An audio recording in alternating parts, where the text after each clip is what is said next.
Hello दोस्तों, तो आप लोगों का यूनिक हिस्ट्री सेंटर में स्वागत है। तो आज हम एक और चैप्टर, बहुत ही इंटरेस्टिंग चैप्टर लेके आया हूँ। ठीक है, तो ये जो चैप्टर है आपका exam of point of view से बहुत ही इंपॉर्टेंट है। तो इस चैप्टर को हम पढ़ने से बहुत ही मजा आने वाला है। ऐसा क्यों? क्योंकि जो चैप्टर है ये आपके मतलब जो आसपास की जो घटना होती है, फिर आपके आसपास जो चीजें घटती है उससे रिलेट करते हैं। बिल्कुल बिल्कुल टोटली। अगर आप चाहे ग्रामीण क्षेत्र में रह रहे हो फिर शहरी क्षेत्र में, तो हर जगह आप इस चीज को नोटिस करोगे, देखोगे। तो इसमें हम आज बेसिकली जो फर्स्ट पार्ट है इसमें हम बेसिकली देखेंगे कि आधारिक संरचना का मतलब क्या होता है, इंफ्रास्ट्रक्चर क्या होता है, उसके टाइप्स क्या होता है, उसकी विशेषता क्या होती है। तो आप लोग वीडियो के अंत तक कंटिन्यू आप बने रहिए। तो अगर आप लोगों ने इससे पहले के पार्ट्स को नहीं देखा तो फाइनली आप वहां पर जाके जो चैप्टर नंबर 10 है उसका टोटल आपकी 7 वीडियो है, तो वहां पर आपको चेकआउट कीजिए और देन आप इस पार्ट को देखो। क्यों? क्योंकि इससे क्या होगा कि आप बिल्कुल एक कंटिन्यू आपकी मतलब एक सीक्वेंस वाइज आप चीजें चलती रहेंगी। तो हम बेसिकली इसमें देखते हैं कि आधारिक संरचना, चैप्टर नंबर का नाम ही दे रखा है कि आधारिक संरचना क्या होती है। तो सबसे पहले आप लोगों को समझना आधारिक संरचना का मतलब क्या होता है। तो यहाँ पर मैंने जैसे कि डेफिनेशन को लिखा है कि आधारिक संरचना से अभिप्राय, ठीक है, किसी देश के आर्थिक एवं सामाजिक विकास की सहयोगी व्यवस्थाओं से। तो सिंपल सा मतलब क्या होता है कि आधारिक संरचना मतलब एक ऐसी व्यवस्था होती है, एक ऐसा मैनेजमेंट होता है जो दो चीजों का कॉम्बिनेशन होता है। कौन सा? एक आपको लिखना है यहाँ पर एक आर्थिक का और दूसरा आपका सामाजिक। तो सिंपल से आप अपने शब्दों में भी कह सकते हो कि मतलब आर्थिक आधारित संरचना और सामाजिक आधारित संरचना के जोड़ को ही, ठीक है, हम क्या कह सकते हैं, आधारिक संरचना। तो सिंपल डेफिनेशन काफी इजी, आप इसको याद कर सकते हो। तो दूसरा जो हमारे यहाँ पर देखना कि जो आधारिक संरचना होती है वो बेसिकली 2 टाइप्स की होती है, 2 प्रकार की होती है। कौन कौन से? एक आपकी आर्थिक आधारित संरचना और दूसरी सामाजिक आधारित संरचना। तो इसको आपको डिटेल में पढ़ना है। होता है क्या, इसको आपने अपने आसपास की चीज देखोगे। तो जैसे कि यहाँ पर मैंने एक छोटा सा डायग्राम बना, तो आई होप कि आपको डायग्राम भी थोड़ा सा अट्रैक्टिव लग रहा होगा। ठीक है, बस कोई नहीं, ये चीज हमें देखना है। तो हमें देखना है यहाँ पर आर्थिक आधारित संरचना में किन चीजों को शामिल किया था। आप सिंपल सा इसकी डेफिनेशन बताना है तो आप सिंपल कह दो कि आर्थिक आधारित संरचना वह, ठीक है, वह संरचना होती है जिसमें इन सारी चीजों को क्या इंक्लूड किया जाता है। देखो आर्थिक आधारित संरचना में क्या क्या आता है, जैसे कि बैंकिंग। आप लोगों ने अपने आसपास देखा होगा बैंक वगैरह होते हैं, तो वो कौन सा किसका पार्ट है, वो आर्थिक आधारित संरचना का। और आपने यातायात, आपने ट्रांसपोर्ट देखे होंगे आपने, तो वो सारी चीजें क्या आर्थिक आधारित संरचना है। आपने बीमा वगैरह आपने देखा होगा, LIC वगैरह या फिर और तरह तरह की जो मतलब जो प्रोवाइड किए जाते हैं फाइनेंस सुविधाएं जो होती है, उसमें आपका क्या आता है, आर्थिक आधारित संरचना।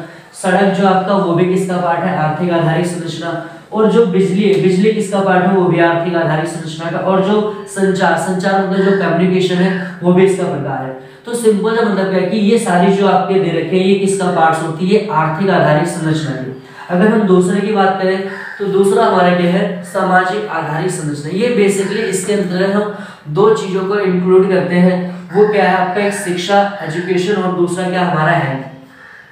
तो सिंपल आप कह सकते हो कि सामाजिक आधारित संरचना, ठीक है, से अभिप्राय, ठीक, उन संरचना से जिसमें क्या शिक्षा एवं स्वास्थ्य जैसी सुविधाओं को, ठीक है, व्यवस्थाओं को शामिल किया जाता है। इसके अलावा इसके अंदर कभी कभी कई बुकों में अलग अलग मेंशन के कहेंगे इसको, इसके अंदर आवास को भी शामिल किया जाता है, मतलब जहां लोग रहते हैं उस चीज को भी इसके अंदर शामिल किया जाता है। तो अब जो हमारा सबसे इंपॉर्टेंट पॉइंट है वो सबसे इंपॉर्टेंट क्वेश्चन भी है और सबसे इंपॉर्टेंट टॉपिक भी इस चैप्टर का। क्यों? क्योंकि स्टार्टिंग में 4 नंबर का आपसे पूछा जाता है। तो समझना आपने, आई होप कि आपको आधारिक संरचना की आपकी डेफिनेशन क्लियर होगी क्या होगा।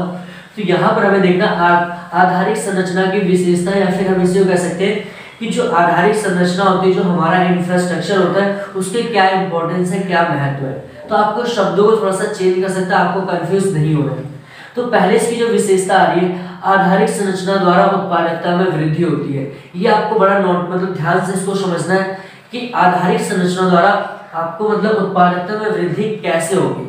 तो सिंपल सा मतलब क्या होता है, अगर आप लोग इस चीज को थोड़ा सा ध्यान से समझे, सोचे कि अगर हमारे देश में बैंकिंग की सुविधाएं अच्छी हो, ठीक है, यातायात का जो ट्रांसपोर्ट सिस्टम अच्छा हो, सड़क अच्छी हो, ठीक है, बीमा वगैरह या फिर जो बिजली वगैरह अगर अच्छी होगी, तो इससे क्या होगा कि हमारे देश में जो उत्पादन क्या होगा, ज्यादा से ज्यादा बढ़ेगा। उत्पादन बढ़ने के साथ साथ क्या होगा कि जो हमारे मतलब लोगों के अंदर की जो कैपेसिटी होगी वो भी क्या होगी, ऑटोमेटिक डेवलप होगी। अब इस चीज को आपको दोनों पॉइंट मतलब आर्थिक आधारित संरचना और सामाजिक दोनों एक साथ लेके चलना है। अगर लोगों का हेल्थ अच्छी होगी, लोगों के पास अच्छी नॉलेज होगी, तो क्या आपकी सीधी सी बात है कि उत्पादकता जो प्रोडक्टिविटी क्या होगी वो ऑटोमेटिक क्या होगी, बढ़ेगी।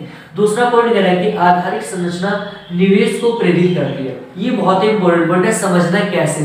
निवेश का मतलब क्या होता है कि जब हमारे देश में किसी दूसरे के द्वारा, ठीक है, क्या पैसा लगाया था, किसी दूसरी कंपनी द्वारा, किसी दूसरे देश के निवेशकों द्वारा पैसा लगाया था, तो उसे हम कहते हैं निवेश कह सकते हैं, ठीक है। आगे चल के इसको हम और डिटेल में पढ़ेंगे निवेश वगैरह क्या होती है, लेकिन हमें बस यहाँ पर छोटा छोटा आपको मोटा मोटा समझना है कि होता ही है।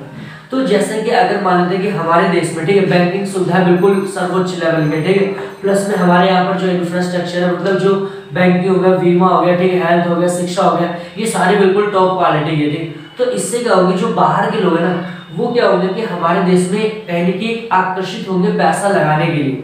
तो जिससे क्या होगा कि हम कह सकते हैं कि जो हमारा इंफ्रास्ट्रक्चर होता है, जो आधारिक संरचना होती है, वो कहीं की इन्वेस्टमेंट को करके ज्यादा से ज्यादा बढ़ावा देती है। नेक्स्ट पॉइंट क्या है हमारा, आधारिक संरचना द्वारा रोजगार का सृजन। ये बहुत ही स्पेशल पॉइंट है, ठीक। अब सिंपल ये बात है कि अगर हमारे देश में, ठीक, आधारिक संरचना जो होगी काफी वेल होगी, मतलब काफी वेल फैसिलिटेटेड होगी, फिर ओरिएंटेड होगी, तो इससे क्या होगा कि जो हमारे देश के हर एक क्षेत्र में, ठीक है, चाहे वो छोटा क्षेत्र हो, चाहे बड़ा हो, चाहे शहरी हो, फिर चाहे ग्रामीण हो, हर एक क्षेत्र में क्या होगा कि ज्यादा से ज्यादा रोजगार जैसे अवसर होगा, क्या होगा, बड़ी मात्रा में सृजन होगा। इससे लोगों को काम धंधा वगैरह क्या होगा और इजिली क्या होगा वहां पर प्रोवाइड होगा। लास्ट पॉइंट हमारे क्या कह रहा है, आधारिक संरचना द्वारा बाजार के आकार में वृद्धि होती है। ये कैसे, ये आपका फर्स्ट पॉइंट से होता है। सिंपल ये बात है कि अगर हमारे देश में लोग निवेश करने आएंगे, ठीक है, तो बाजार का जो आकार होगा, लोग उत्पादन ज्यादा करेंगे, तो सामान को बेचेंगे, बेचने के लिए बाजार जैसी व्यवस्था की जरूरत होगी। तो इससे क्या होगा कि आधारिक जो इंफ्रास्ट्रक्चर से क्या होगा कि हमारे जो बाजार का जो साइज होगा, बाजार का जो मतलब लेवल होगा, क्या हो जाएगा, बढ़ जाएगा बड़े पैमाने पर। और जिससे क्या होगा कि हमारे देश में जो एक बाजार जैसी प्रक्रिया क्या होगी, वो बहुत ही अच्छे से क्या होंगे, फंक्शन करेंगी। तो ये बेसिकली हमारी क्या थी, आधारिक संरचना की विशेषता है। आई होप कि आपको वीडियो पसंद आ रही होगी। वीडियो को लाइक करिए, ठीक है, चैनल को ज्यादा से ज्यादा क्या करिए, सब्सक्राइब करिए, ठीक, और अपने दोस्तों को इस चीज को ज्यादा से ज्यादा शेयर करिए, क्योंकि इससे होता है कि उन्हें हेल्प होगी, ठीक है, उनकी भी तैयारी चलेगी और आपको तैयारी करेगी। आई होप कि, तो आप thanks for watching this video.